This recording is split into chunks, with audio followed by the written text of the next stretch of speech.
Good morning. Welcome to International Hawk Migration Week. Today we're going to talk about a zone-tail hawk, and that's zone, Z-O-N-E, tail hawk. And I'll show you why it's called zone-tail hawk. You can kind of see the stripes on his tail, and that's the zones or the stripes that give him his name.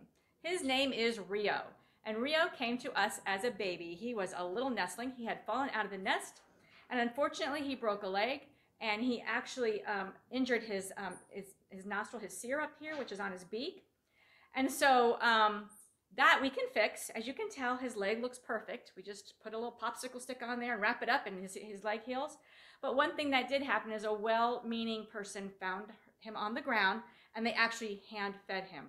So they hand-fed him, which was bad, and he was, not only was it bad them hand-feeding him, but also they didn't feed him the right stuff. So he didn't get the mice, and he needs mice for calcium. He needs those bones in there to help him grow. Oh, he's gonna rouse.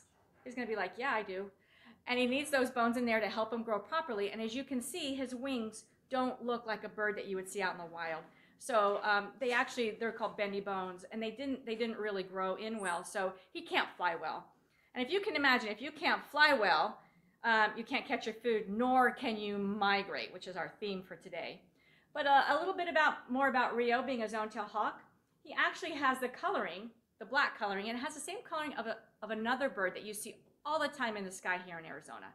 A little bit bigger, but he's got that black, and he's always riding the thermals. It's a turkey vulture. So he does kind of look like a turkey vulture. Now, the turkey vultures aren't going to kill things, right? The vultures eat things that are already dead. He has to kill them to eat them. So these guys, being a hawk, they're not as fast as a falcon or some other smaller birds. So what they're going to do is be stealthy. So they're going to follow that turkey vulture, and the prey on the ground are going to look up and say, oh, wait, that's a turkey vulture. I don't have to worry about it killing me. And then he's going to zip down and kill him. And that's very, very stealthy of a zone-tail hawk. Other than that, we don't have a lot of information about zone-tail hawks. They're not really common. They hang out most of the time in Arizona, New Mexico, Texas, and the United States. However, they are migrators. So what's going to happen is, the farthest north they go, they migrate twice a year. They migrate in the spring to come up and find a nest. So they'll come up here in the spring, and they'll go as far north as Cottonwood, northern Arizona.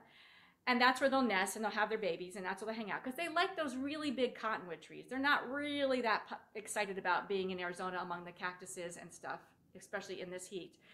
They like the cooler weather, and they like to be around water. So that's where they hang out. They look for that, and they hang out there. But then, like right now, I don't know how you guys are now, but it's pretty hot in Arizona. It's time to go down and follow the heat. So they'll go ahead and they'll migrate down, and they'll even come past Phoenix, and they'll go into South America. We call it following the frost line. So what happens is, as it gets cold, and it doesn't maybe snow a lot in Cottonwood, but it does get colder up in northern Arizona, and it does in Flagstaff, as you know, it snows. Once the ground is frozen, the mice and the birds are either hiding, or the birds have already flown south. So they've got to eat. So they're going to follow that frost line. They're going to get ahead of that frost line so they can eat, and they'll go ahead and catch their birds and their mice further south. So they will hang out down south in this time of year, and then they'll come back up in the spring to build their nest. But other than that, that's Rio, and this is International Hawk Migration Week. Thank you for tuning into Liberty Wildlife.